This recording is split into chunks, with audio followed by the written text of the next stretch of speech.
Kayu besi rawa sepanjang 17 meter ini disiapkan untuk membuat salib. Melihat panjangnya, timbul pertanyaan, siapakah yang akan disalib? Siapapun itu, pasti sesuatu yang lebih besar dari mereka. Tapi Frankie Woro, Casimilus Awe, dan warga suku Auyu di Papua Selatan ini tak akan melukai siapapun. Mereka memakai salib ini sebagai tanda perlawanan.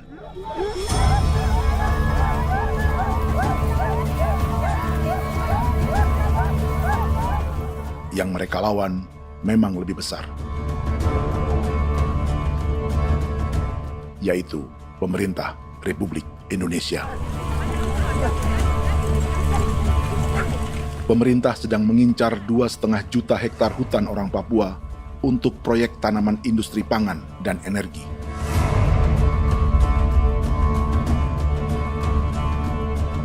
Ratusan kilometer dari salib orang-orang Auyu itu, orang Muyu sedang menyiapkan gerakannya sendiri. Tapi kali ini dalam bentuk sebuah pesta. Pesta yang disiapkan oleh marga Kimco Jinibjo selama 10 tahun.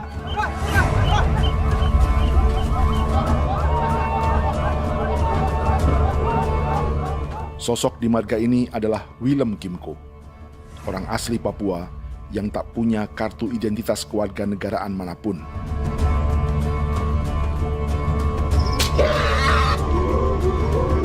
Pesta adat ini sudah cukup langka, tak hanya di Papua, bahkan di kawasan Pasifik dan peradaban Melanesia. Awalnya bayarnya aneh kalau bukan. Itu nih hati kau teker bipnuka, kau teker bipnuka, dan jitana ya kati kau beri barang dipo. Kau memang ambil kau kuning. Ada gagasan dan gerakan sosial di balik pesta orang-orang Muyu ini, sama dengan gerakan salib merah yang dimulai orang-orang Auyu. Salib ini akan menjadi yang terbesar dari 1.800 salib merah yang telah ditancapkan berbagai suku di Papua Selatan dalam 10 tahun terakhir.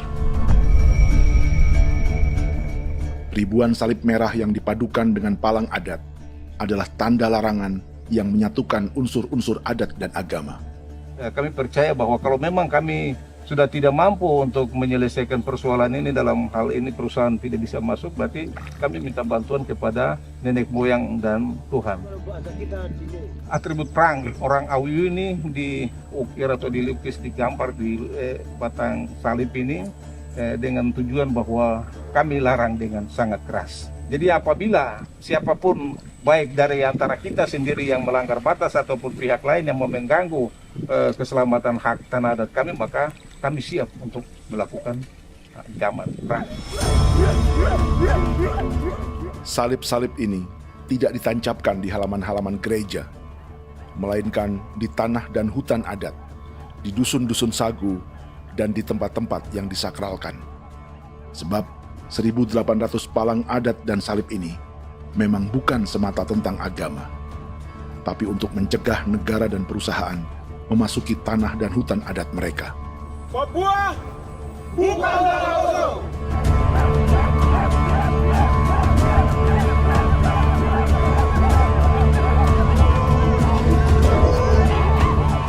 Di zaman TikTok ini, kami ingin menceritakan semua ini lewat film yang pendek.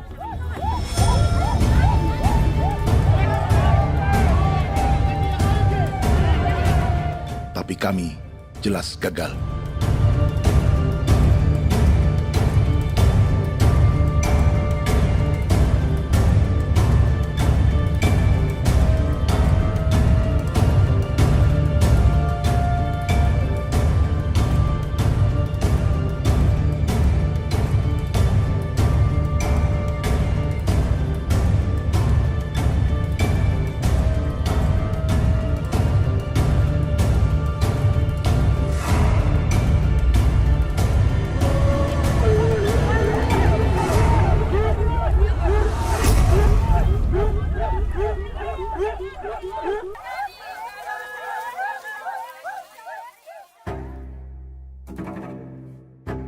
Di planet ini, ada 5 pemilik hutan hujan tropis terluas yang tersisa.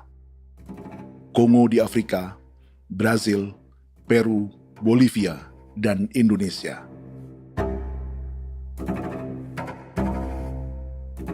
Di Indonesia, satu-satunya pulau yang hutannya masih terjaga adalah Papua, pulau terbesar kedua di dunia setelah Greenland. Lewat sejarah kolonialisme yang panjang, pulau ini kini dikuasai 2 negara. Bagian barat oleh Indonesia yang juga dikenal sebagai West Papua, dan bagian timur menjadi Papua Nugini. Dan tepat di perbatasan ini, di bagian Indonesia, sedang terjadi proyek pemusnahan hutan terbesar di dunia.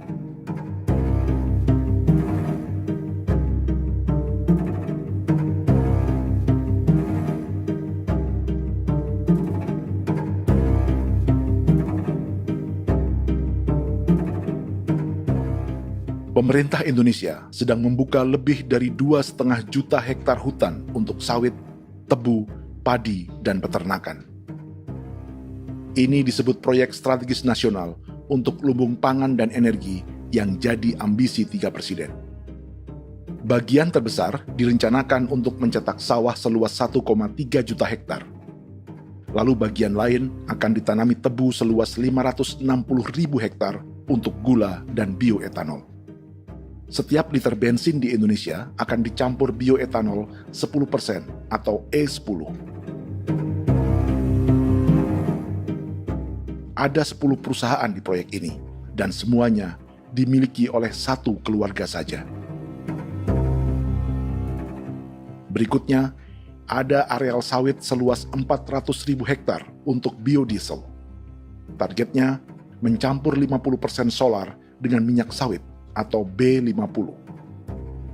Dan terakhir, pemerintah akan membuka peternakan seluas 380.000 hektar. Jadi, apa yang salah dengan proyek pangan dan energi ini? 5 orang Papua dalam film ini akan menjawabnya.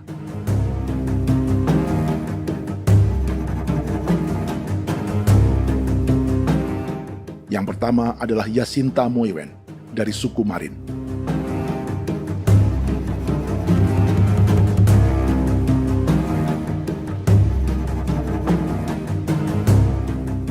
Yasinta dan warga di distrik Ilwayap di Merauke sudah menjadi korban. Hutan dan rawa sebagai sumber pangan dan ekonominya telah dihancurkan. Jalan sepanjang 135 km sedang dibuat, dan di kiri kanannya akan dicetak 1 juta hektar sawah.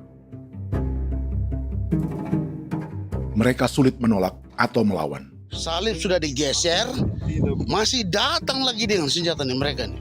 Karena proyek ini juga dijaga tentara. Macam-macam senjatanya.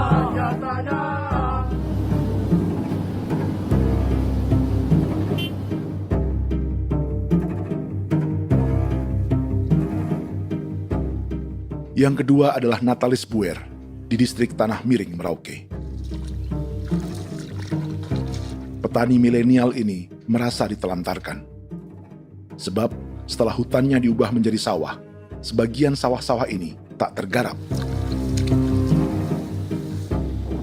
Orang asli Papua seperti Natalis tak punya modal untuk benih, pupuk, perawatan, hingga ongkos panen.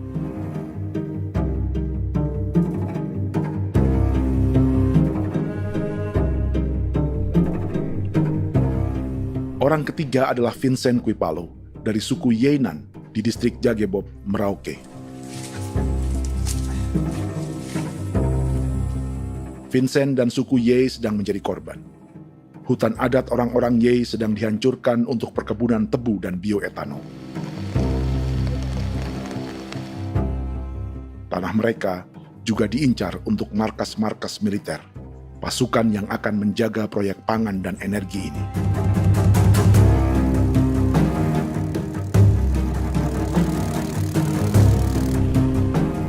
Yang keempat adalah Frankie Woro dari suku Auyu di distrik Fofi, Kabupaten Bovendigul. Hutan dan tanah mereka terancam perluasan perkebunan sawit untuk campuran biodiesel atau B50. Orang-orang dari suku Auyu ini adalah calon korban. Merekalah salah satu pelopor gerakan Palang Adat dan Salib Merah.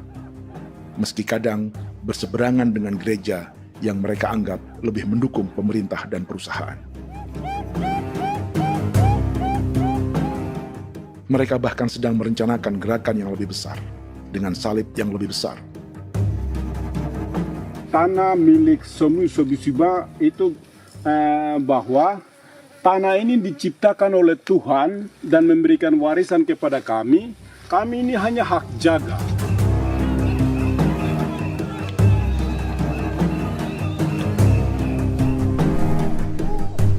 Sosok kelima adalah Willem Kimco dari suku Muyu di Bovendigul. Tokoh adat dari Muyu ini hidup di garis belakang proyek negara, sehingga belum menjadi korban. Tapi mereka sedang bersiap menghadapi segala kemungkinan. Tinggal di belantara dan perbatasan membuat sebagian mereka tak punya status kewarganegaraan. Tapi mereka telah hidup jauh sebelum ada Indonesia atau Papua Nugini.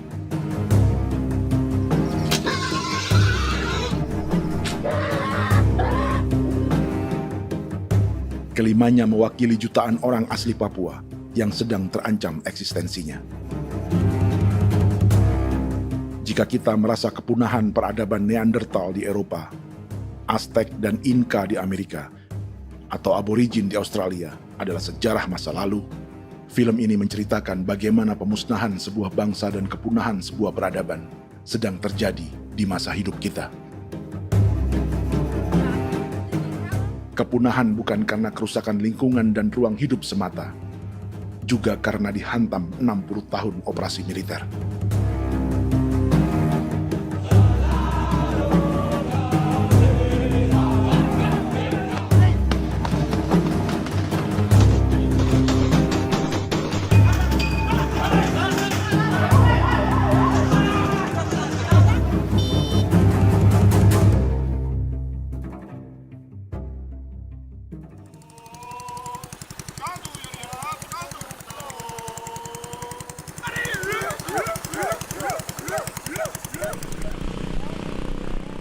Frankie Woro dan orang-orang Auyu sedang berburu. Tapi lokasi perburuan mereka mulai dikuasai perusahaan perkebunan sawit.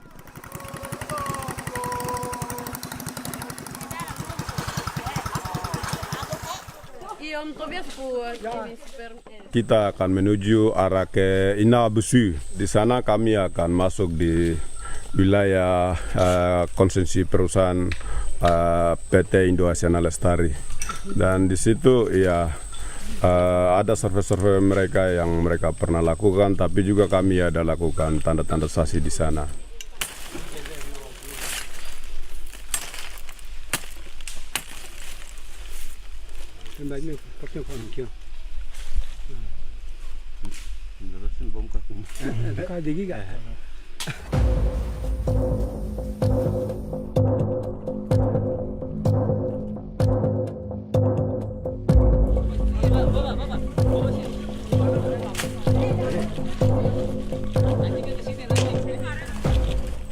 Dapat dengan yang induknya, tapi karena induknya dia lari dan terlambat kerja, akhirnya yang bisa kita dapat dia punya anak ini saja. Kalau pakai bahan kayak hasil.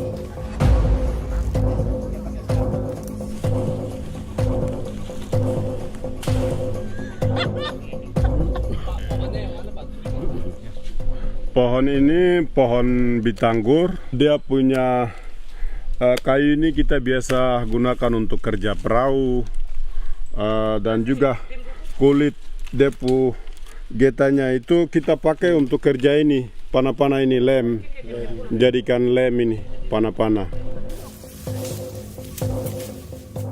Hutan ini adalah supermarket bagi suku Auyu. Juga lumbung pangan atau bank untuk menyimpan deposito kekayaan alam. Hutan juga tempat yang penuh dengan sejarah suku, situs budaya, dan tempat-tempat sakral. Inilah yang sedang mereka pertahankan dari incaran pemerintah dan perusahaan. Untuk semua alasan ini, mereka menancapkan ribuan salib merah.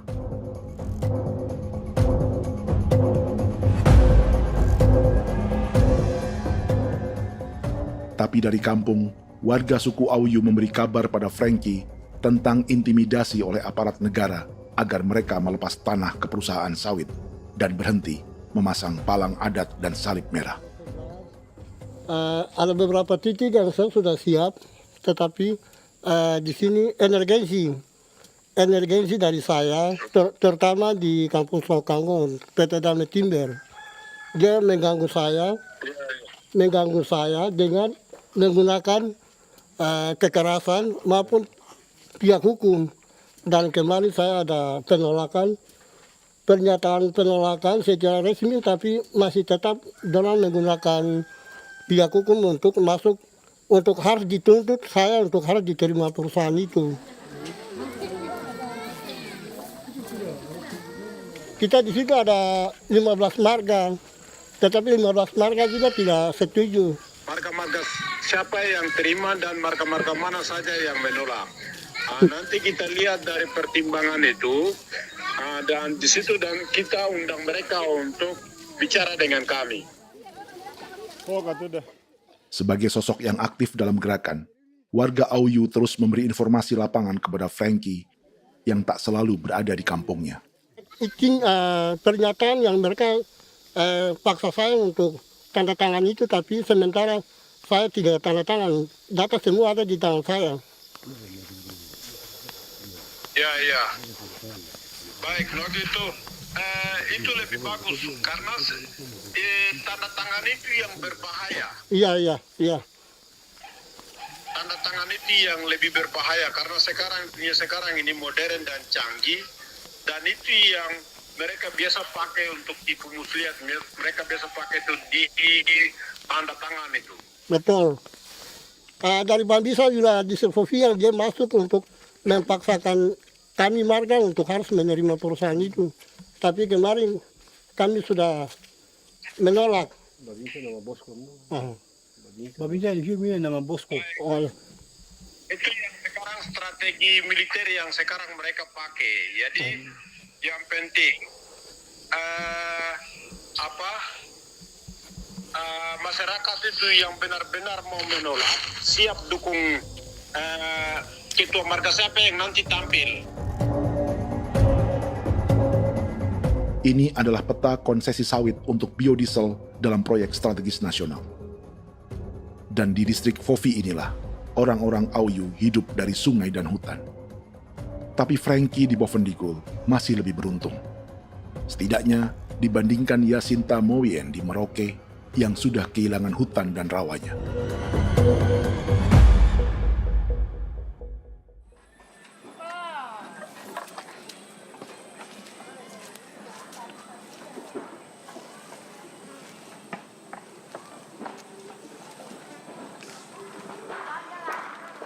Yasinta dari suku Marin adalah petani sayur di Kampung Wanam, distrik Ilwayap, Merauke. Memanfaatkan lahan yang ada, ia berkebun dan menjual hasilnya ke pasar kampung. Ini ekonomi warga di Wanam untuk menghasilkan uang, lalu memberi barang kebutuhan yang tak bisa mereka produksi sendiri. Tapi kehidupan sebenarnya ditopang oleh ekosistem hutan dan rawa. Inilah sumber pangan utama dan peradaban mereka.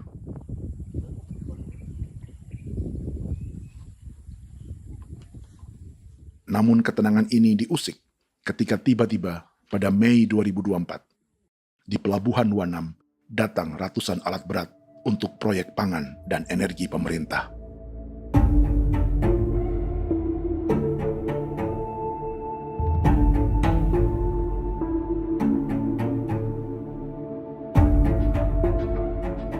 Kami masyarakat setempat kami tidak tahu. Kami kaget pagi-pagi kapal sudah ada di pelabuhan kami.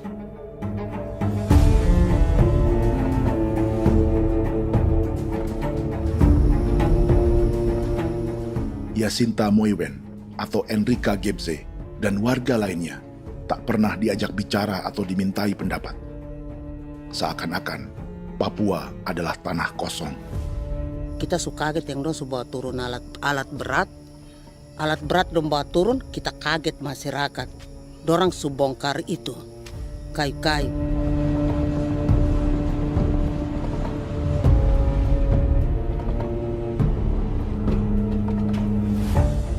Bersamaan dengan alat-alat berat itu, juga berdatangan tentara Indonesia untuk mengawal proyek pembukaan hutan milik Jacinta.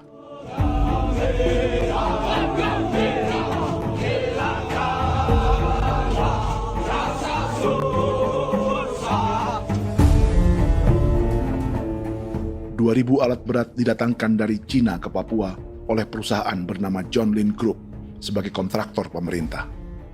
Ini disebut sebagai pesanan eskavator terbesar di dunia dengan nilai 4 triliun rupiah.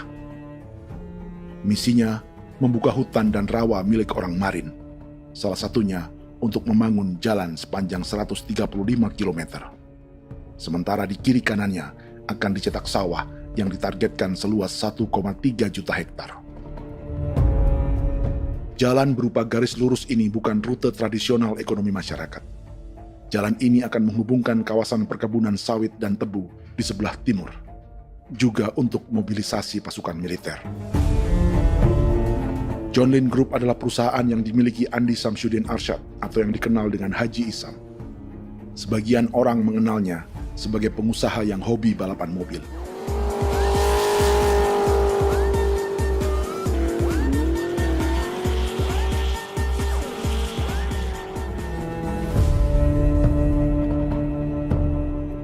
Tapi di Kalimantan, ia berbisnis batu bara, perkebunan sawit, pengolahan karet, penerbangan, perkapalan, dan biodiesel. John Lin Group kini juga menjadi pemilik perkebunan tebu dan pabrik gula terbesar di Indonesia. Sayapnya melebar dari Kalimantan hingga ke Bombana, Sulawesi Tenggara. Perkebunan tebu, pabrik gula, dan industri bioetanol inilah yang juga sedang dikembangkan di Papua. Foto ini adalah momen ketika Isam bersama kerabatnya, Menteri Pertanian Amran Sulaiman dan Menteri Pertahanan Syafri Samsudin, meluncurkan program biodiesel atau B50 di Kalimantan Selatan. B50 artinya, setiap 1 liter solar, 50%-nya akan dicampur minyak sawit. Perusahaannya, PT John Lin Agroraya, menjadi salah satu pemainnya.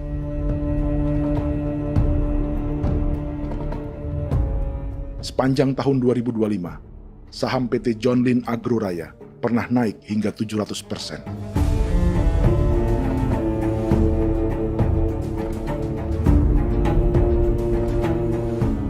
Perusahaan sawitnya yang lain, PT Pradiksi Gunatama, sahamnya bahkan pernah naik 4.000% hanya dalam 1 tahun. Dari harga saham ini saja, nilai kekayaan keluarga Isam diperkirakan mencapai 100 triliun rupiah lebih, menjadikannya salah satu keluarga terkaya di Indonesia dan salah satu pemain penting industri bioenergi. Dan di Papua Selatan inilah sebagian sawit-sawit untuk mendukung program B50 akan ditanam.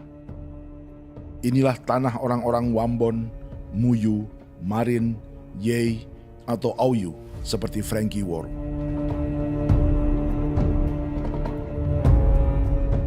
Haji Isam pernah menjadi tim kampanye nasional Presiden Joko Widodo dalam pemilu 2019 saat melawan Prabowo. Bintang Mahaputra Utama diberikan kepada Saudara Andi Syamsuddin Arsyad.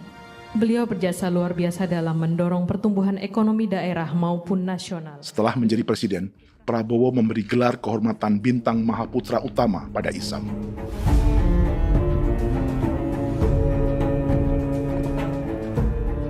Sejumlah menteri Prabowo, juga kerabat dan orang-orang yang pernah bekerja di perusahaan Isam.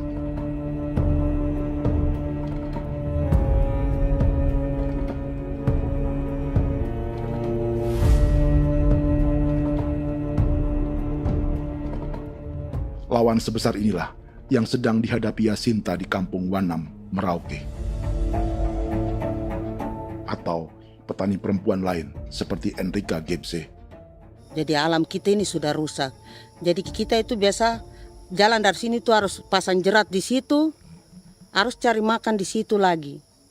Itu tempat-tempat itu pasang-pasang jerat, tempat babi, rusa, sekarang sudah tidak ada lagi.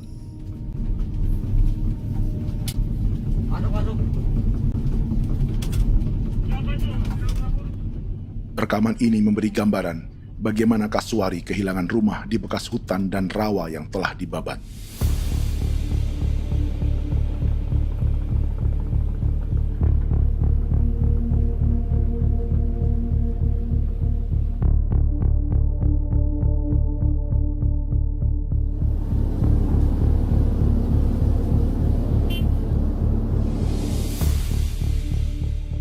Keterlibatan tentara dalam proyek pangan dan energi di Papua memakai dalih bahwa ancaman terhadap negara kini tak hanya perang secara militer, tapi juga melalui pangan dan energi. Kementerian Pertahanan pun terlibat karena proyek ini dianggap operasi militer selain perang. Jadi tugas kamu adalah menjaga sumber cadangan pangan nasional. Macam-macam senjatanya, Proyek ini menambah panjang alasan mempertahankan kehadiran tentara di Papua dalam 60 tahun terakhir. Saat ini, jumlah tentara Indonesia di Papua mencapai 56.000 personel, atau ada 1 tentara untuk setiap 100 orang Papua.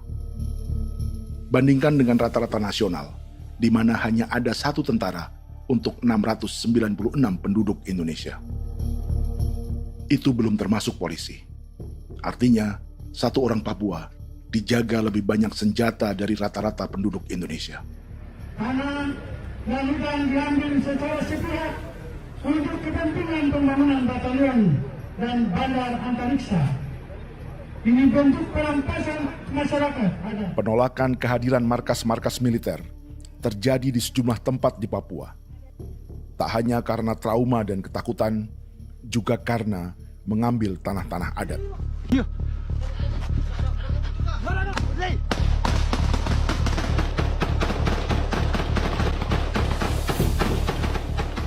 Salah satu alasan mengapa militer terus ditambah di Papua, karena masih ada perlawanan dari Organisasi Papua Merdeka atau OPM selama 50 tahun terakhir. Ayo. Tapi kekuatan militer OPM diperkirakan hanya 1.430 personel dan 360 pucuk senjata. Selebihnya, mereka menggunakan senjata tradisional.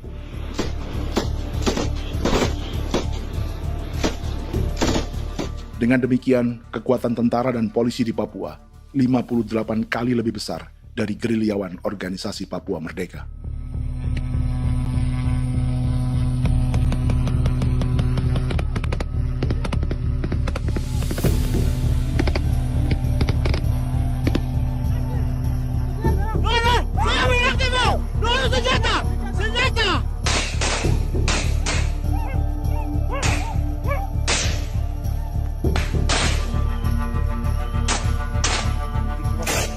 Sebagian tentara berada di garis depan pertempuran, tapi sebagian besar lainnya terlibat operasi non-tempur menjaga proyek pemerintah dan investor swasta.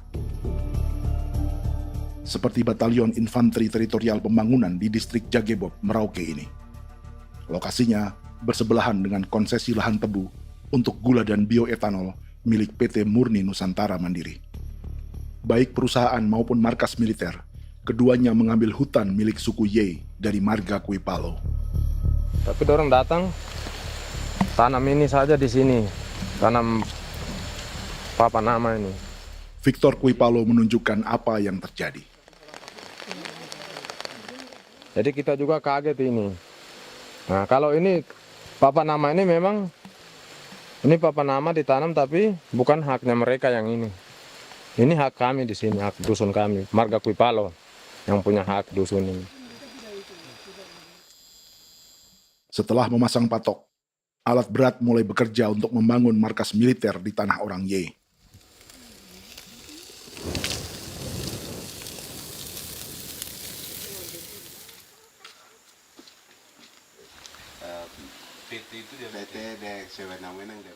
Kehadiran markas militer mengkhawatirkan warga yang pernah mengalami trauma.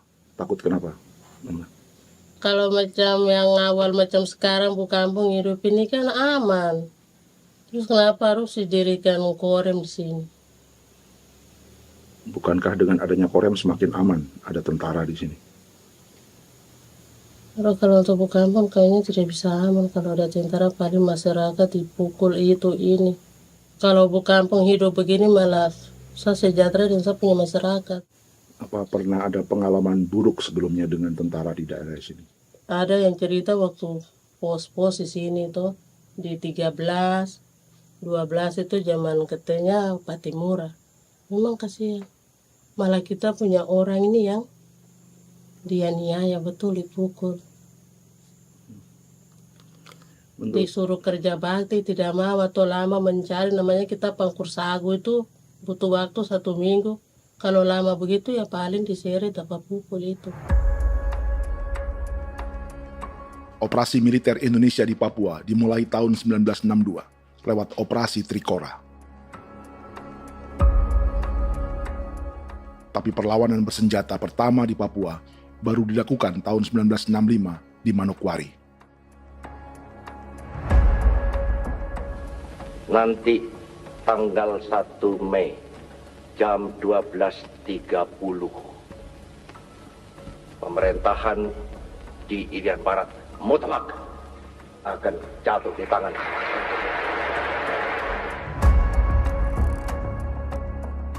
Sejak itu, selama 60 tahun, operasi militer untuk menaklukkan Papua terus dilakukan. Salah satu operasi militer paling berdarah adalah Operasi Wibawa untuk memenangkan Indonesia dalam jajak pendapat tahun 1969. 643 orang tewas di Paniai. Lalu disusul 4.146 korban tewas antara tahun 1977 hingga 1978.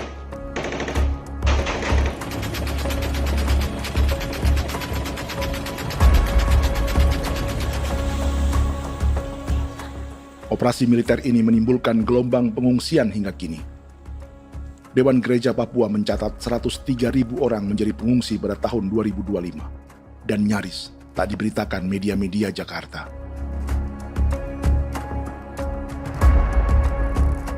Jumlah pengungsi terbesar tercatat di Nduga yang mencapai 20.000 jiwa. Banyak di antaranya yang sedang hamil, seperti Jubiana, salah satu pengungsi Nduga.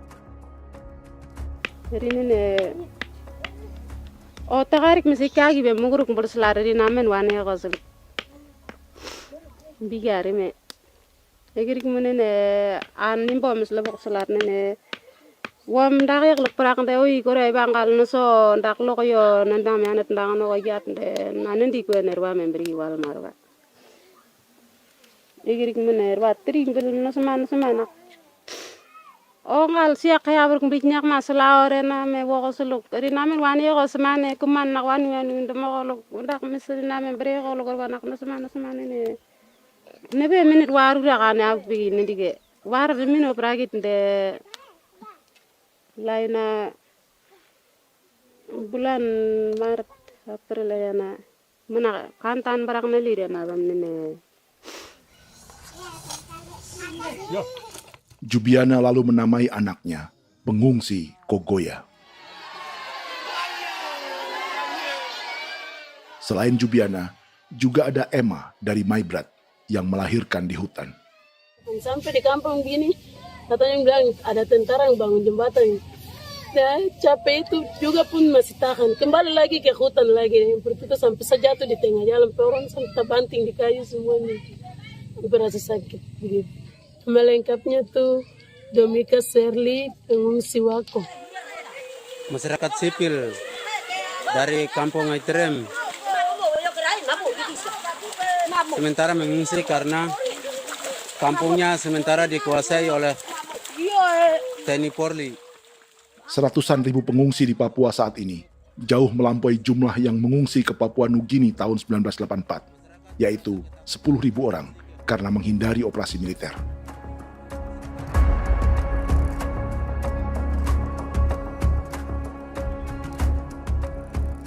Bersamaan dengan operasi militer, eksploitasi sumber daya alam Papua juga dilakukan sejak masuknya tambang emas dan tembaga Freeport pada tahun 1967.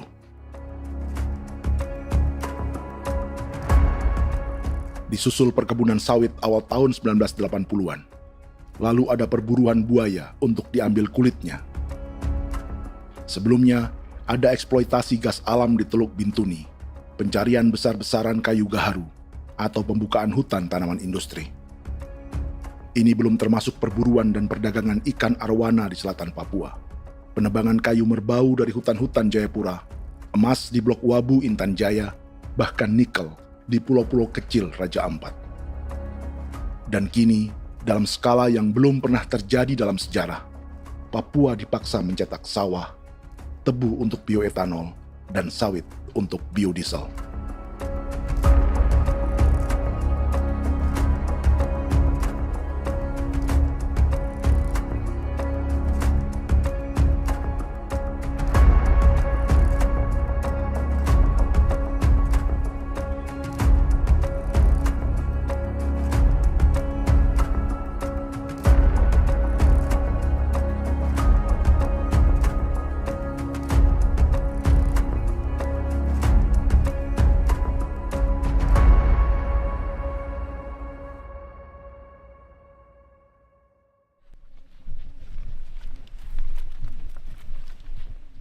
Inilah yang sedang menimpa keluarga Vincent dan Victor Kuipalo di Merauke.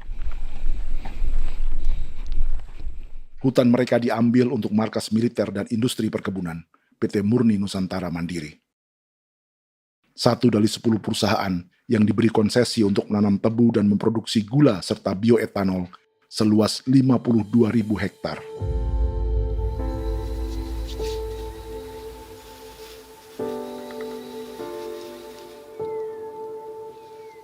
Perusahaan ini dianggap mengambil hutan dan tanah orang-orang Ye, terutama marga Kuipalo, yang memiliki hak adat terhadap 2.300 hektar hutan.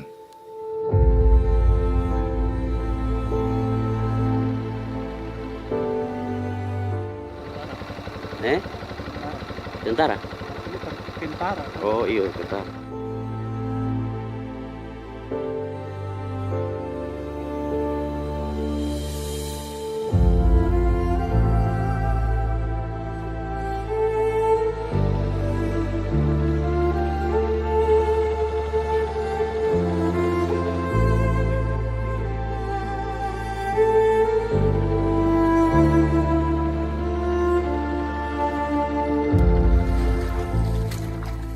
Keluarga Kuipalo sedang melihat apakah perusahaan semakin mengancam tanah mereka.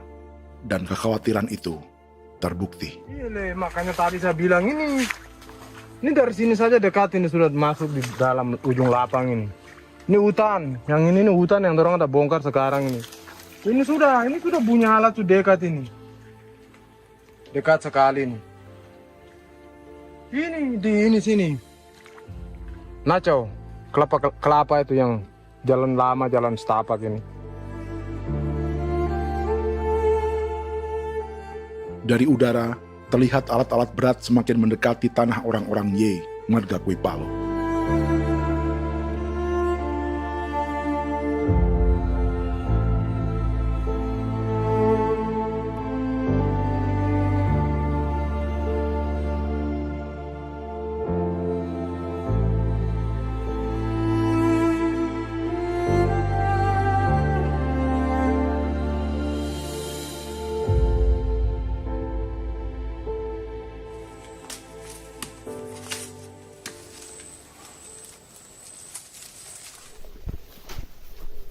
Keesokan harinya, Victor dan kerabatnya memberi tanda cat merah di pohon-pohon yang berada di batas tanah mereka.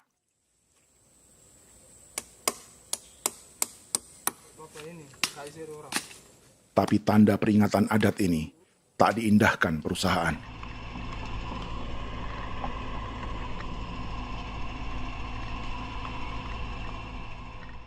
Dua bulan kemudian, perusahaan tetap memasuki tanah marga Kuipalo.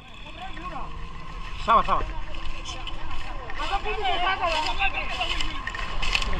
Kami manusia, kau lihat. Tapi tidak sudah sakit hati sekali saya katakan. Ini sama baikin kalau pikiran berubah lagi. Kami juga punya tangan, hanya beda rambut. Mister itu juga. Woi, buka. Tidak.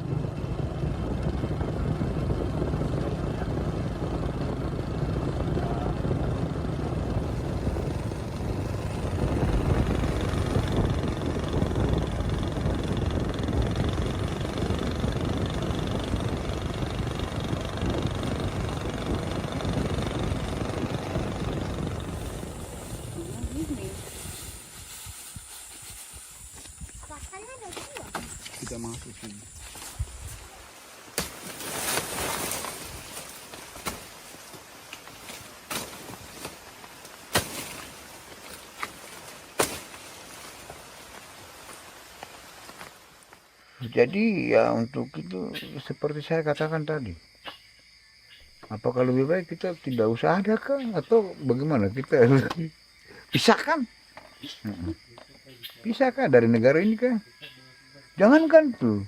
Saya kemarin bicara sama Daniel, datang sama saya dengan persoalan Kodam ini. Saya bilang, Pak Daniel, kalau lebih baik saya ngungsi ke Papua Nugini. Dia bilang, aduh Bapak jangan begitu. Ya memang, kalau tidak bisa menghargai kami, lebih baik pilihan yang itu yang saya memilih. Lebih baik saya pindah dari sini. Saya mengungsi ke Papua Nugini, di negara tetangga. Masih di laut. Apa? Ada ini. Makanya saya bilang sama Kapolsek, Pak, Agustus ini, 17 Agustus saya tidak kasih naik bendera merah putih. Saya bendera ada, nanti saya taruh di meja. Bendera saya ada. Karena saya punya pikiran percuma, kita ini merasa bahwa kita hidup di bawah naungan merah putih. Ternyata merah putih tidak lindungi kami. Tidak anggap kami sebagai kami rakyatnya. Dia lambang negara. Dan kami menghargai lambang negara itu. Ternyata lambang negara ini, kita bernaung di bawah lambang negara ini, kita tidak dilindungi. Hak kita tidak dihargai.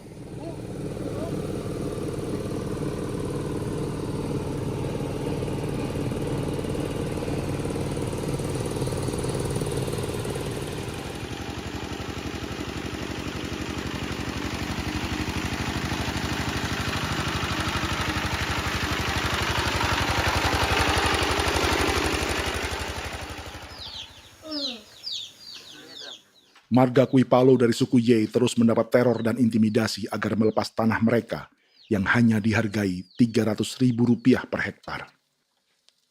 Tapi mereka tidak berjualan tanah.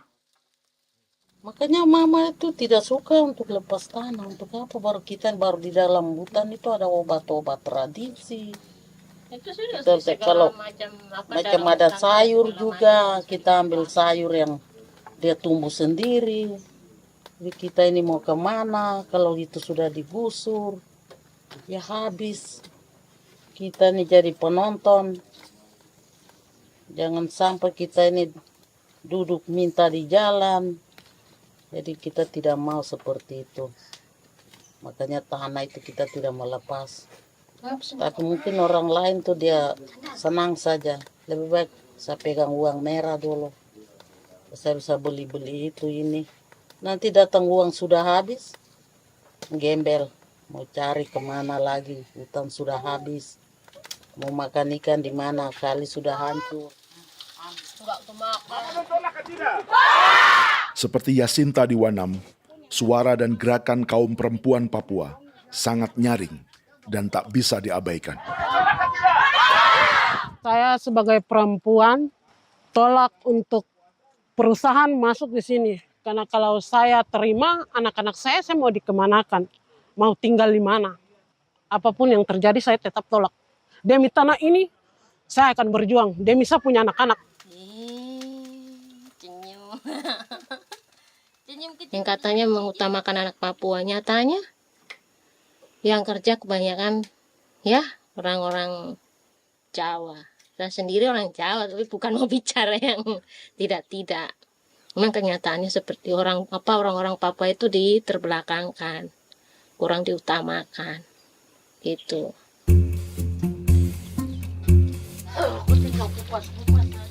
Proyek food estate seperti mencetak sawah, bukannya tak diikuti warga Papua.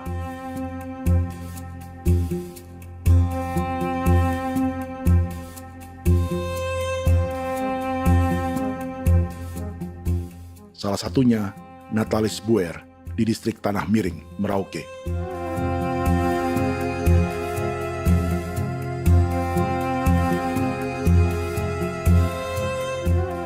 Setelah menghabisi hutan, pemerintah Indonesia mencetak sawah untuk tanaman padi karena beras mulai menjadi makanan pokok menggantikan sagu. Sebagian besar penggarapnya adalah warga transmigran yang datang sejak era 1980-an. Bahkan petani transmigran sudah ada sejak Belanda membuka proyek padi kumbe di distrik Kurik.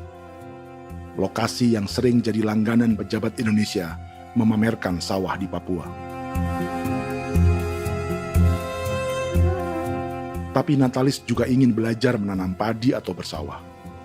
Namun ia kesulitan karena dibutuhkan modal untuk benih, pupuk, hingga pemeliharaan dan panen. Lalu sawah-sawah ini pun mulai dikuasai pendatang.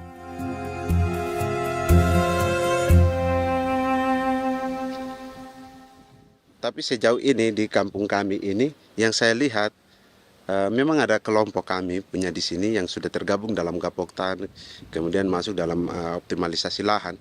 Tapi baru saya anak asli yang punya lahan di sini. Mereka tidak punya. Pemerintah dalam hal ini adalah Kementerian Pertanian bersama-sama Kementerian Pertahanan yang dalam hal ini pada garis di bawahnya adalah TNI Angkatan Darat, memberikan support yang maksimal kepada masyarakat khususnya di Merauke dalam rangka. Saya kemarin habis 9 juta. 9 juta ya? Iya, 9 juta karena dia sudah tidak dipakai toh. Ya. Dia sudah... Perempuan Papua seperti Filomina juga mau bertani. Pemerintah memberi bantuan Rp900.000 per hektar lewat program optimalisasi lahan atau OPLAH. Tapi dibanding biaya produksi dan harga jual gabah, Filomina mengaku berkali-kali rugi dan kini memutuskan tak lagi menggarap sawahnya. Terus kita harus cari uang untuk kondek. Betul. Karung kita beli. Karung beri sendiri lagi. Tenda kita beli. Ini dari yang offline ini don tidak siapkan. Tidak ada. Tidak ada ya, jadi mama don sendiri. Itu yang saya ada bilang, 900.000. Itu modal untuk kerja sawah ini. Mulai dari kerja sampai nanti panen. Panen. Wih, ngeri sekali. Iya, lucu toh? Tidak dapat itu. Betul, Mam. Dong pemaksud begini. Kalau disuruh tanam ubi berhektar-hektar, mari datang. Kita tahu cara rawatnya bagaimana, Iya. tanamnya bagaimana, tanam model bagaimana supaya hasilnya model begitu. Kita tahu. Kalau yang ini kan kita baru belajar. Sebagian hutan milik warga Senayu di Merauke sudah dibuka untuk sawah dan kebun tebu oleh PT Global Papua Abadi. Proyek pertanian ini dikerjakan oleh Kodim Merauke. Mereka melepas sebagian tanah karena ingin belajar bertani.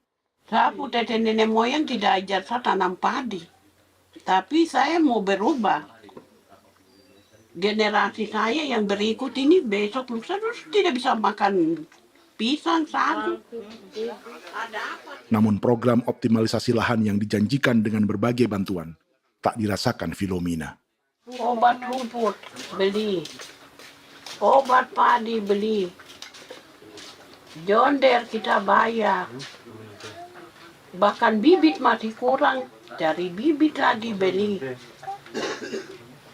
Jadi saya memang kalau program pemerintah saya sama sekali saya tidak suka. Baku tipu saya.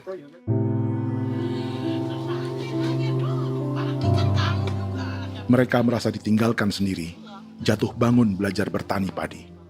Sementara sumber pangan dan air yang semula mudah didapat, kini telah berganti sawah dan kebun tebu. Dulu kita masih bisa jalan, nanti masak di kali, pakai air kali. Minum pakai air kali. Sekarang, kok mau masak?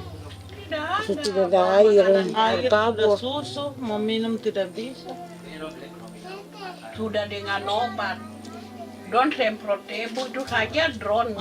Drone yang semprot. Saya lihat di itu.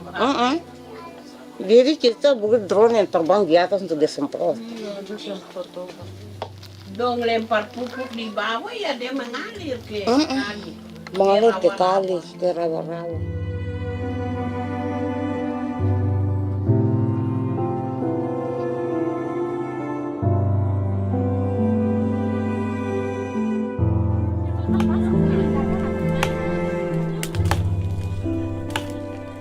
Seperti pertanian sawah bagi orang Bali atau Toraja, bagi orang Auyu dan suku-suku lainnya di Papua Selatan, sagu juga bukan semata tentang pangan.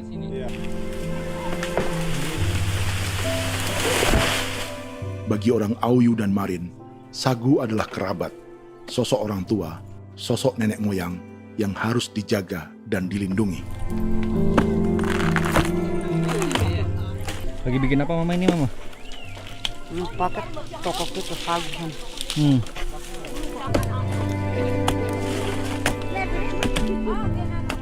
Kami diingatkan oleh leluhur, sagu itu tidak boleh digusur dan tidak boleh diganggu dengan cara apapun, dan di dalam rangka kepentingan apapun tidak boleh. Kamu harus bela, bahkan sampai nyawa pun harus menjadi taruhan demi membela keselamatan pergerakan sagu di atas tanah ini.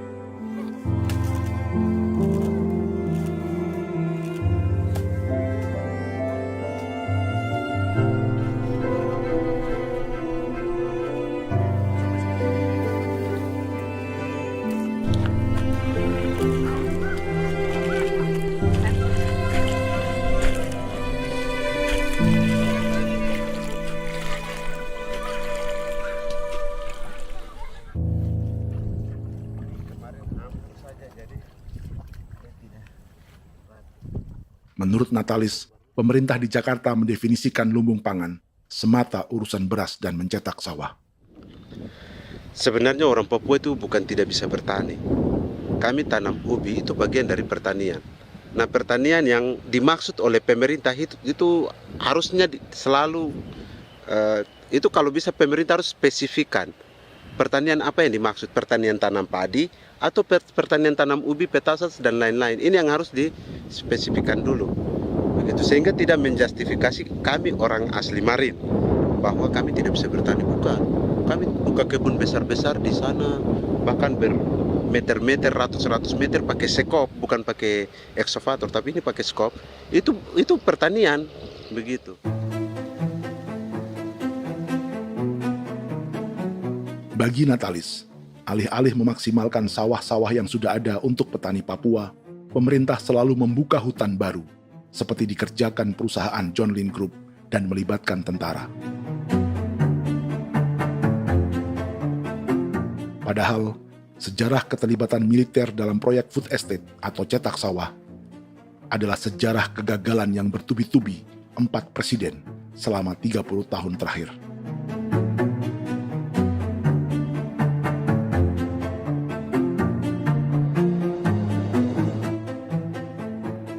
Papua bukan yang pertama menjadi proyek lumbung pangan yang melibatkan tentara. Kalimantan telah menjadi korban 30 tahun sebelumnya.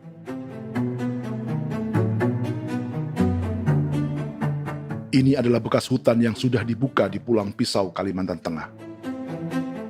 Tahun 1996, di era Presiden Jenderal Soeharto, ia menghabisi 1 juta hutan di lahan gambut untuk mencetak sawah demi memenuhi ambisi swasembada beras, bukan swasembada pangan. Hutan tropis Kalimantan dihabisi dalam skala yang belum pernah terjadi dalam sejarah. Di bawah rezim militeristik, tak ada yang berani melawan keinginan Soeharto, termasuk orang Dayak seperti Kuneng. Nggak bisa dihalangi itu. Nggak boleh dihalangi. Ya kalau ada kata-kata aja menghalangi, sudah kita diseret ke kepolisian dulu. Atau bisa langsung di PKI-kan. Iya, di PKI-kan gitulah. Jadi kita tuh nggak berani apa-apa dulu tuh. Apa maunya aja. Misal bilangnya A. Setahun setelah pengundulan hutan skala besar itu, tahun 1997, untuk pertama kalinya Kalimantan mengalami kebakaran lahan dan kabut asap terbesar dalam sejarah.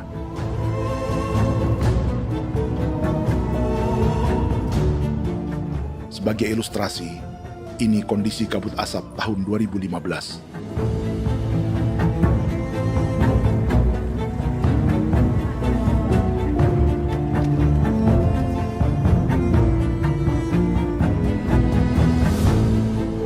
Proyek 1 juta hektar sawah Jenderal Soeharto itu gagal. Bendungan dan saluran irigasi mangkrak hingga kini. Mei 1998, rezim Soeharto tumbang, 2 tahun setelah ia menumbangkan jutaan hektar pohon di Kalimantan. Setiap tahun, lokasi ini menyumbang kebakaran dan kabut asap yang merugikan jutaan orang. Sawah yang berhasil di Kalimantan justru bukan sawah yang dibangun Jenderal Soeharto, melainkan yang dirintis para transmigran sejak era 1980-an. Sawah-sawah inilah yang ikut digarap oleh militer di era Presiden Joko Widodo. Dan hasil dari proyek food estate Presiden Jokowi itu sama sekali jong nih, nggak ada harapan lagi sudah seperti ini. Tapi Jokowi terus memperluas area food estate hingga 16.000 hektar. Presiden Jokowi juga menyerahkan urusan lumbung pangan ini kepada Prabowo yang saat itu menjadi Menteri Pertahanan. Salah satunya di Kabupaten Gunung Mas, Kalimantan Tengah, untuk membuka perkebunan singkong seluas 31.000 hektar. Food Estate Singkong Jenderal Prabowo ini dimulai dengan membuka 600 hektar hutan di Tawai Baru. Proyek singkong untuk bioetanol ini pun dijaga tentara. Dan seperti Jenderal Soeharto, proyek Jenderal Prabowo ini pun gagal.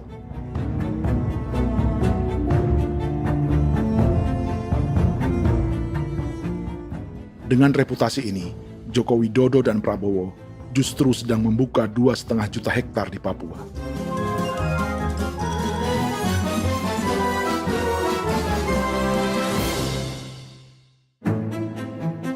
Setelah Jenderal Soeharto, Presiden Jenderal Susilo Bambang Yudhoyono juga mencoba membuka food estate di Papua sejak tahun 2010.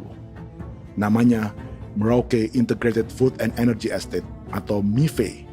Proyek ini juga gagal. Lalu di lokasi yang sama, Jokowi berusaha meneruskan dengan proyek mencetak sawah 1,2 juta hektar yang juga gagal. Sekarang yang paling siap adalah 1,2 hektar. Yang 1,2 juta hektar. Dan kini, Prabowo yang pernah gagal dengan 600 hektar singkong di Kalimantan justru akan mengulangi di Papua dengan skala 2,5 juta hektar. Di daerah Papua pun harus ditanam kelapa sawit supaya bisa menghasilkan juga BBM dari kelapa sawit. Dalam setiap proyek pangan dan energi di Papua, yang lebih menonjol bukan tanaman pangannya, melainkan untuk energi atau bahan bakarnya. Sawit untuk biodiesel dan tebu untuk industri bioetanol. Ada 10 perusahaan yang diberi konsesi hingga 0,5 juta hektar untuk tebu. Dan 10 perusahaan itu dimiliki oleh satu keluarga saja.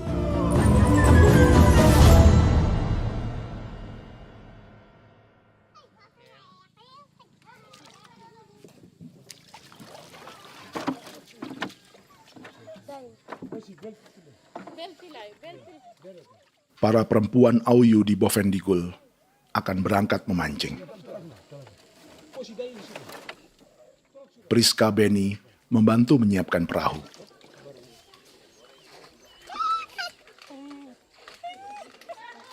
Mereka akan mengumpulkan bahan pangan di hutan untuk persiapan acara penancapan salib merah berikutnya.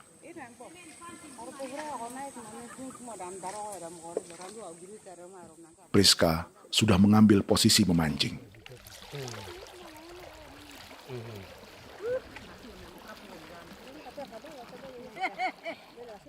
.800 salib merah telah dipasang di wilayah adat berbagai suku di Papua Selatan untuk menghalau perusahaan sawit dan tebu.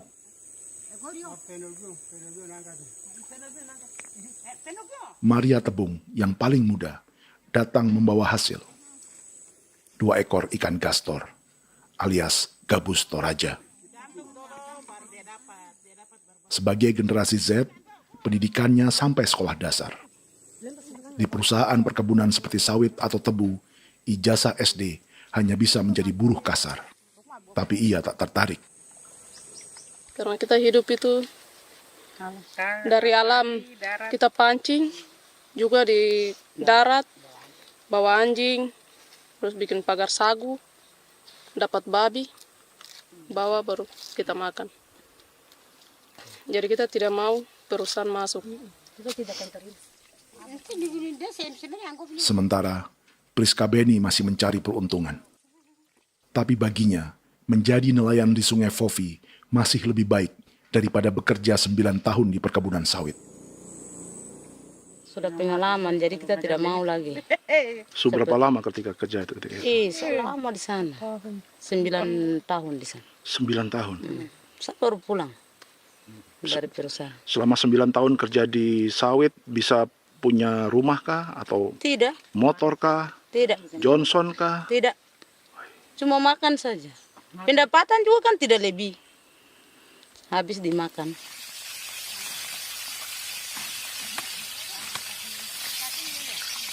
Satu minggu libur berapa hari? Tidak libur. Minggu tetap kerja? Tetap kerja. Tidak bisa ke gereja? Hari Minggu kerja. Hari Minggu juga kerja. Dia tidak mengenal agama perusahaan itu. Di grup perusahaan sawit Korindo, Priska digaji 2 juta rupiah per bulan dan tinggal di mes karyawan.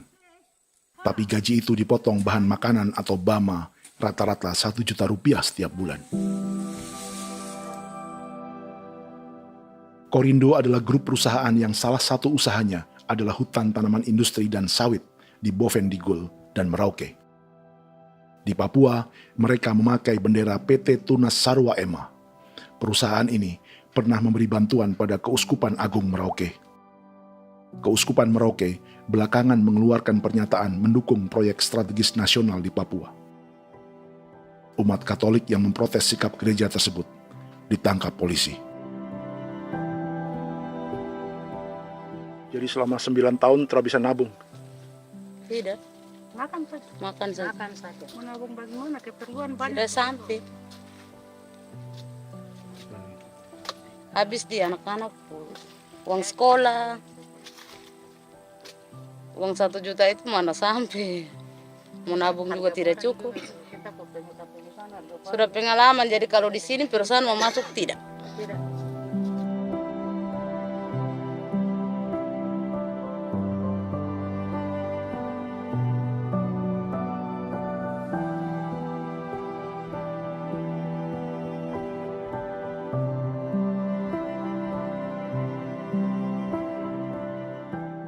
Dan menu makan siang seperti ini agaknya sulit bagi buruh sawit atau tebu yang digaji 2 juta rupiah per bulan. Generasi Z seperti Maria Tebung atau generasi milenial seperti Priska Beni punya matematika ekonominya sendiri. Sawit untuk biodiesel atau tebu untuk bioetanol tak akan ada bedanya bagi mereka.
Perkebunan tebu 1,5 juta hektar di Merauke adalah ide 3 presiden untuk menggenjot penggunaan bioenergi sebagai campuran bahan bakar fosil. Selain swasembada pangan, swasembada energi di daerah Papua pun harus ditanam kelapa sawit supaya bisa menghasilkan juga BBM dari kelapa sawit. Juga tebu menghasilkan etanol. Singkong, kasava juga untuk menghasilkan etanol. Bioetanol adalah bahan bakar nabati atau tumbuhan yang dapat dicampur dengan bensin. Sama dengan program biodiesel yang mencampur solar dengan minyak sawit. Pertamina saat ini sudah menjual BBM bioetanol dengan campuran 5% yang dipasarkan dengan merek Pertamax Green 95. Tapi pemerintah ingin menaikkan kadarnya menjadi 10% atau E10. Maka ke depan kita akan mendorong untuk ada E10. Kemarin malam sudah kami rapat dengan Bapak Presiden. Bapak Presiden sudah menyetujui untuk direncanakan mandatori 10% etanol. Idenya untuk mengurangi ketergantungan pada bahan bakar fosil yang diimpor dan menimbulkan polusi.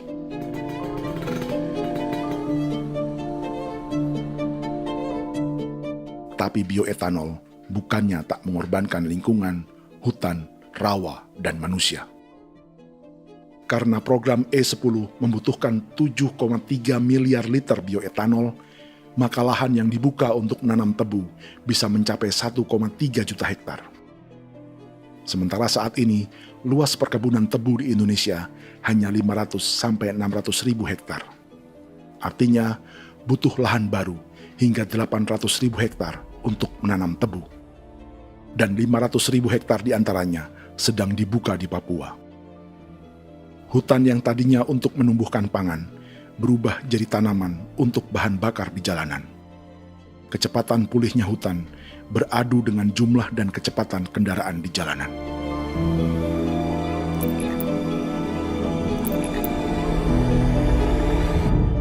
Dahaga terhadap energi tak pernah bisa dipuaskan. Setelah minyak sawit untuk biodiesel, dunia kini merambah singkong, jagung, dan tebu untuk bioetanol.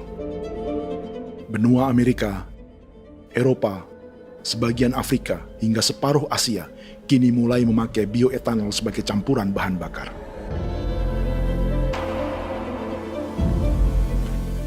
Selain perebutan lahan, masa depan dunia juga dibayangi semakin mahalnya harga pangan karena persaingan antara perut manusia dengan tangki kendaraan.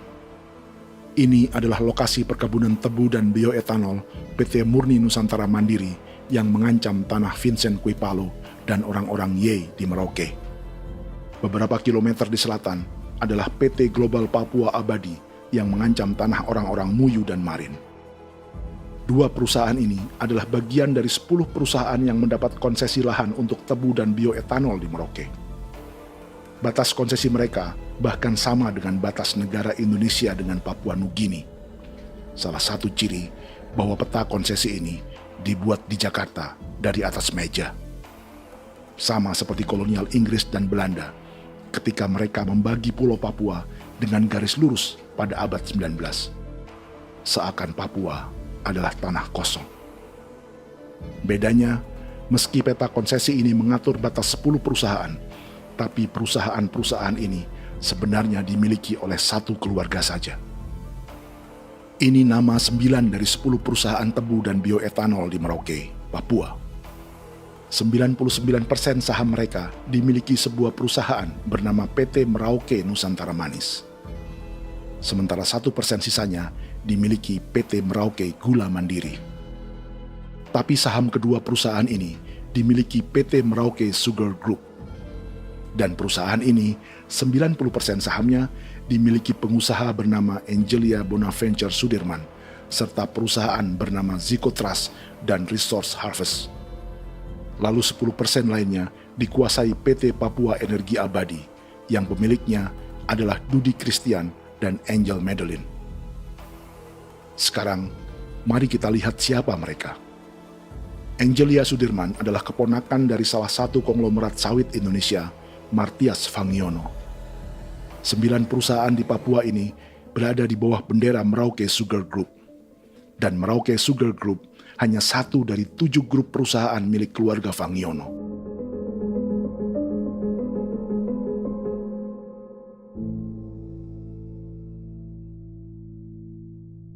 Ini Martias Fangiono. Seperti Haji Isam, Martias selama ini dikenal sebagai pengusaha sawit yang kini merambah bisnis tebu dan bioetanol. Ini momen saat penanaman perdana tebu di Merauke bersama Presiden Joko Widodo Juli 2024. Di sini juga ada anak Martias Fangiono, yaitu Wirastuti Fangiono. Wirastuti adalah salah satu yang menonjol dari keluarga Fangiono. Tahun 2025, Forbes mencatatnya sebagai konglomerat termuda dengan kekayaan 23 triliun rupiah yang mengendalikan 2 grup usaha, FAP Agri dan Surya Dumai Industri. Keduanya adalah perusahaan sawit dan biodiesel. Anak dan bapak ini adalah investor utama bagi Jokowi dan Prabowo untuk proyek tebu dan bioetanol di Papua. Sementara yang ini adalah mertua Sitorus, pemilik raksasa agribisnis dunia, Wilmar International, yang juga memegang konsesi sawit di Papua lewat berbagai perusahaan. Tapi mertua kini memakai bendera baru, yaitu KPN Corporation atau Karunia Prima Nastari. KPN inilah yang memiliki kelindan bisnis dengan keluarga Fangiono untuk proyek tebu Merauke. Apalagi grup Wilmar yang didirikannya juga pemain gula utama di Australia. Tahun 2010, Wilmar membeli 100% saham perusahaan gula terbesar Australia, Sucrogin. Akuisisi senilai 1,5 miliar dolar Amerika ini langsung menjadikan Wilmar pemain tebu terbesar kelima dunia. Sebagian bibit tebu yang ditanam di Merauke adalah varietas yang dikembangkan Lembaga Riset Gula Australia atau Sugar Research Australia. Sugar Research Australia lalu menjalin kontrak pengembangan bibit dengan PT Global Papua Abadi milik Fangiono. Tapi masalahnya, Sugar Research Australia adalah badan publik yang tugasnya memajukan petani tebu dan sebagian dananya berasal dari pajak warga Australia.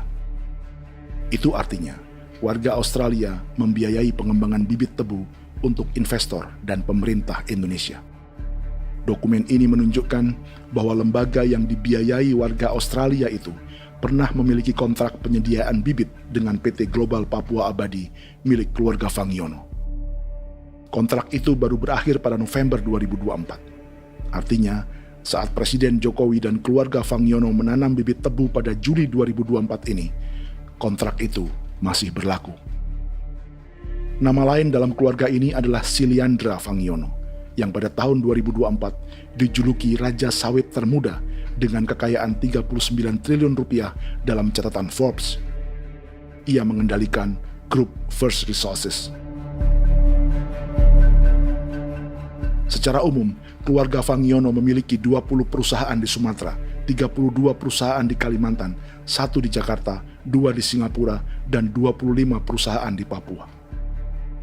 Di Papua, perusahaannya tersebar dari Sorong, Mapi, hingga Merauke.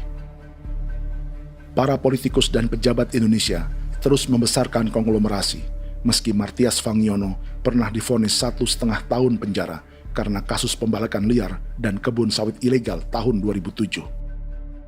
Sementara tahun 2022, Wilmar terlibat kasus korupsi ekspor minyak sawit dan divonis mengembalikan kerugian negara 11,8 triliun rupiah. Tumpukan uang ini disebut sebagai pembayaran dari grup Wilmar yang diterima secara simbolis oleh Presiden Prabowo pada Juni 2025 lalu. Tapi peran raksasa biodiesel dan bioetanol dunia ini belum akan surut di Indonesia. Bahkan sebaliknya. Sebuah dokumen presentasi bisnis dari Wilmar International Limited pada tahun 2010 ini bisa menjadi petunjuk. Presentasi ini bagian dari proses pembelian 100% saham raksasa tebu Australia, Sucrogin.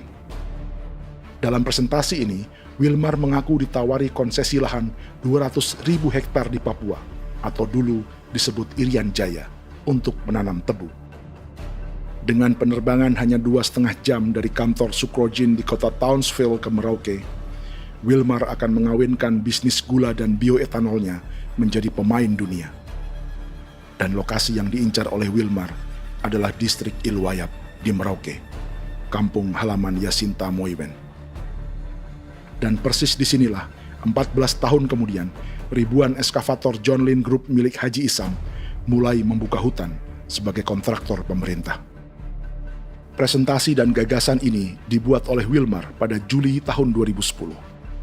Sebulan kemudian, Agustus 2010, pemerintah Presiden Susilo Bambang Yudhoyono meluncurkan proyek Lumbung Pangan dan Energi Merauke atau Merauke Integrated Food and Energy Estate. Targetnya membuka lahan 1 juta hektar dalam 5 klaster yang masing-masing 200.000 hektar. Angka yang sama dengan presentasi Wilmar. 5 tahun kemudian, 2015, giliran Presiden Joko Widodo yang mau melanjutkan proyek pangan dan energi 1,2 juta hektar. Menjelang pensiun sebagai presiden, Jokowi kembali menggencarkan proyek ini dan melibatkan Prabowo sebagai Menteri Pertahanan. Jokowi lalu mendukung Prabowo sebagai presiden berpasangan dengan anaknya, Gibran Rakabuming Raka sebagai wakil presiden. Kini, setelah menjadi presiden, giliran Prabowo yang melanjutkan proyek bioetanol dan biodiesel dengan memobilisasi militer dan melibatkan pejabat-pejabat yang juga para elit partai koalisinya.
...300 tahun lalu, hutan-hutan di Pulau Jawa dalam waktu singkat berubah menjadi perkebunan tebu di bawah rezim kolonial Belanda. Orang Jawa menjadi buruh dan petaninya dipaksa menanam tebu. Dari kolonialisme dan politik tanam paksa itu, Belanda memperkaya negara dan para investornya.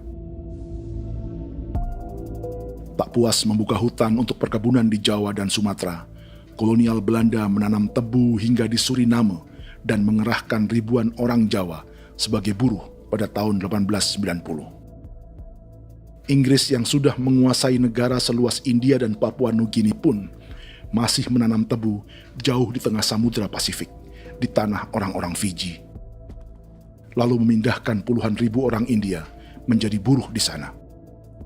200 tahun sebelumnya, ratusan ribu orang Afrika bahkan diperbudak untuk bekerja di perkebunan-perkebunan tebu Spanyol dari selatan Eropa hingga Karibia, Kuba, atau Jamaika. Jika dulu tebu menjadi gula atau emas putih, kini cerita kolonialisme tebu berlanjut di Papua untuk bahan bakar nabati atau bioetanol. Dan seperti semua cerita tentang kolonialisme, akan ada yang berpesta dan ada yang membayar. Dalam setiap cerita pesta kolonialisme, baik di Jawa, Karibia, atau di Papua, selalu melibatkan para elit lokal, dari pejabat, perwira, hingga agamawan. Tapi dalam setiap kolonialisme, juga selalu ada cerita tentang mereka yang mempertahankan diri dan melawan.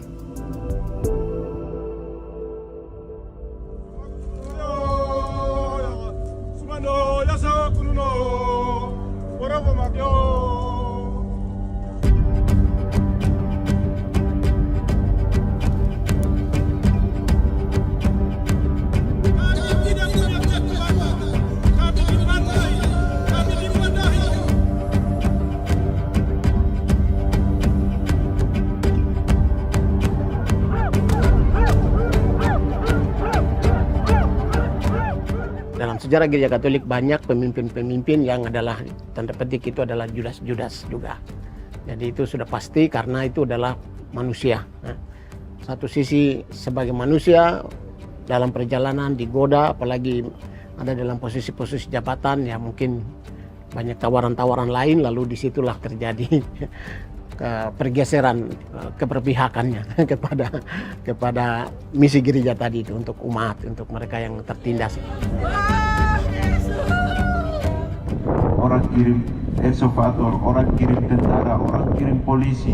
Pukul kami bukan pencuri, kami tidak pernah mencuri orang barang. Kami tidak pernah menangis ke orang lain. Kami tidak pernah menangis ke kita bapak mama, kami menangis kepadamu. Tuhan kami lemah.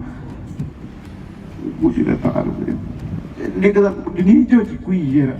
Orang lain datang ke bangsa kami, ke wilayah kami untuk kasih habis kami.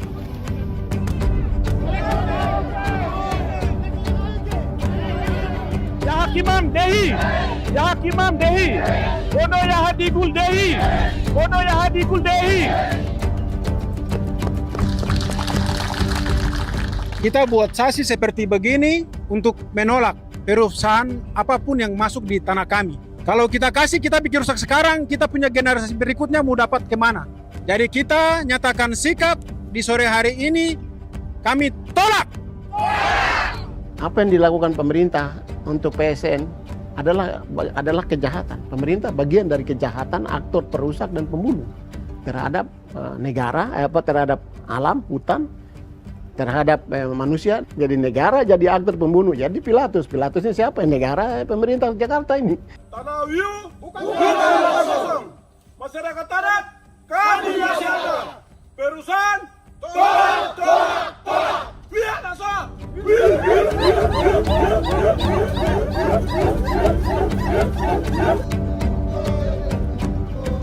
Jika tanah adat dan hutan adat hilang, kami mau hidup di mana?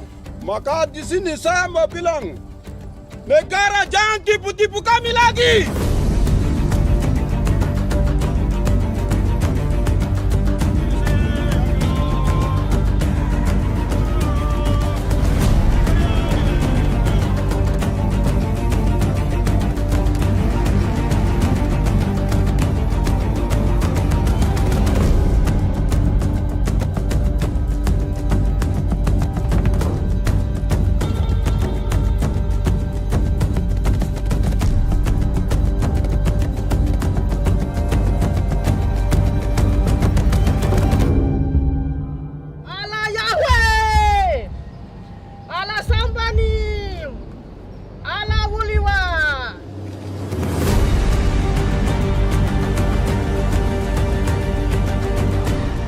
Kalau kami dianggap orang Papua itu bagian daripada Republik ini, tolong hargai kami.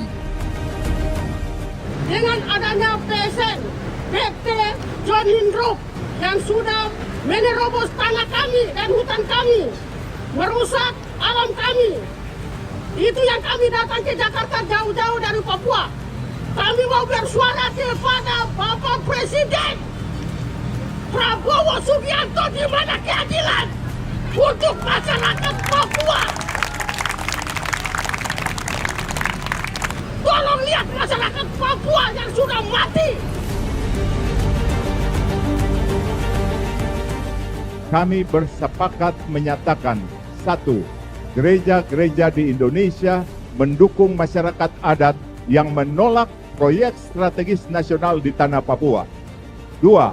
Gereja-gereja di Indonesia menolak militerisme dan otoritarianisme di Indonesia.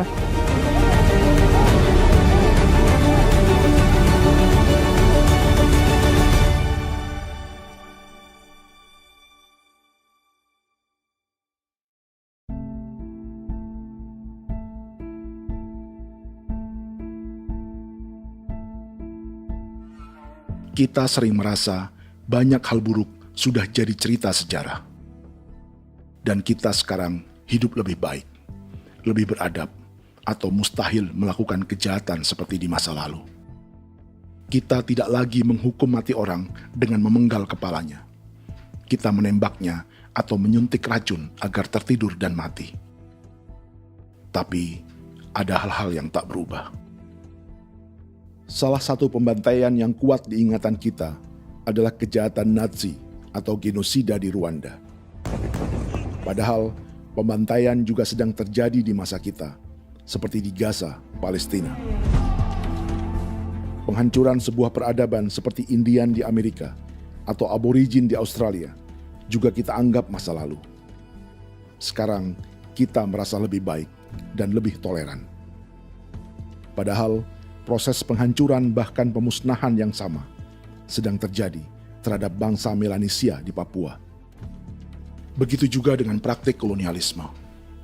Kita merasa penjajahan seperti dilakukan Portugis, Inggris, atau Belanda sudah menjadi sejarah. Dan Indonesia tidak mungkin menjajah. Padahal itulah yang sedang terjadi dan dirasakan di Papua.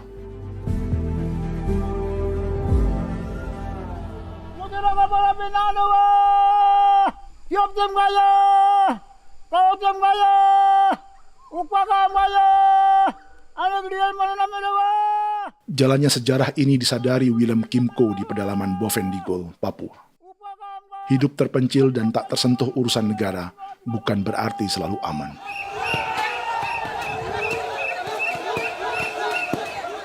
Untuk sampai di tempat ini, orang-orang Muyu menempuh 2 hari berjalan kaki mengarungi hutan, lembah, dan sungai. Termasuk mereka yang datang dari perbatasan Papua Nugini. Mereka berkumpul untuk memenuhi undangan pesta adat yang disebut Awon Atatbon atau Pesta Babi. Yang mengundang adalah marga Kimco Jinipjo. Yang dituakan di marga ini adalah Willem Kimco.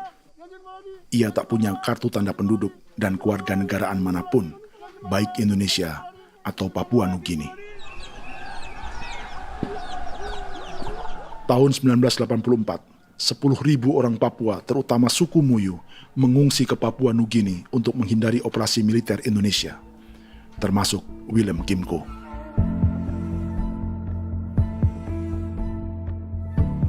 Apa yang membuat pesta adat ini istimewa?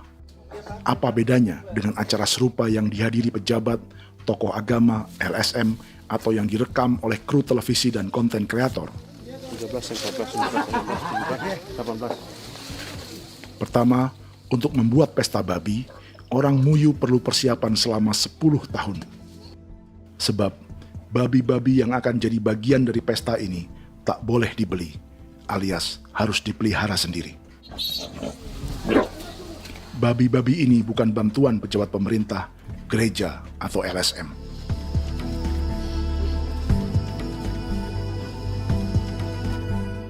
Yang kedua, babi-babi ini tidak dipelihara di kandang. Jadi punya nama babi ini kah? Harimau. Harimau? Harimau. Dia kulit dengan ini bulu di harimau, macam harimau begitu yang kasih nama harimau. Setelah diberi nama, mereka dilepas liarkan di hutan sejak kecil. 10 tahun kemudian, jika tiba saatnya pesta, para pemburu akan mencari mereka di dalam 479 hektar hutan milik marga Kimco. Suku atau marga lain tak akan mencurinya di hutan, karena mereka sudah punya babi dan wilayah masing-masing. Itu artinya, mereka harus tetap menjaga dan mempertahankan hutannya, agar babi-babi bisa hidup. Demikian juga dengan lahan pangan mereka, yang menumbuhkan sagu, keladi, atau aneka sayuran.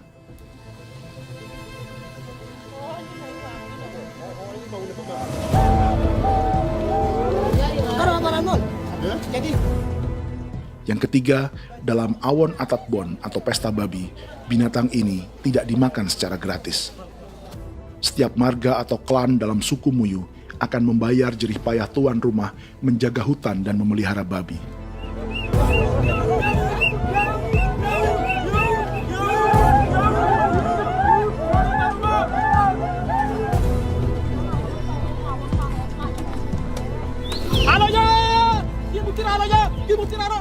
Ini seperti arisan untuk menjaga budaya dan lingkungan. Bagian dari budaya dan ekonomi timbal balik yang ditandai dengan siklus memberi dan menerima.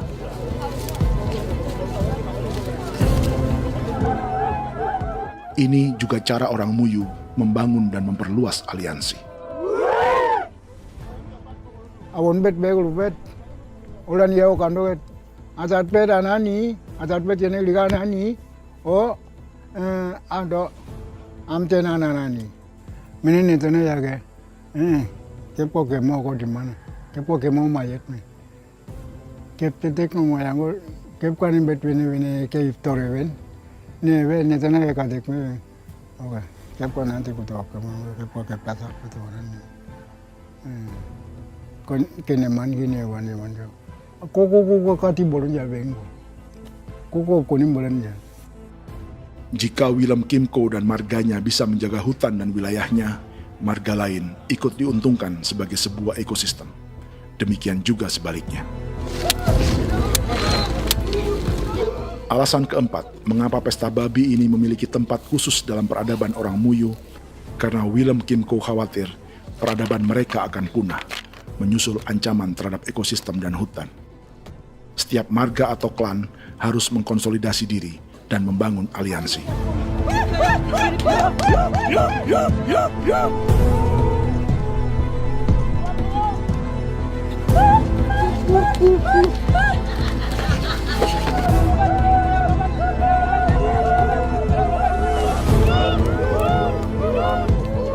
Kekhawatiran Willem dan orang-orang Muyu tak berlebihan.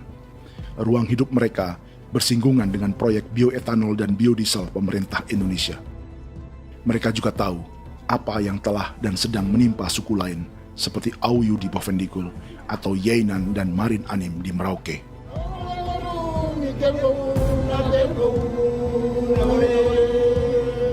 Jika suku-suku lain menggunakan palang adat dan salib merah sebagai gerakan perlawanan, orang-orang Muyu memakai pesta babi untuk mempersiapkan diri dan konsolidasi.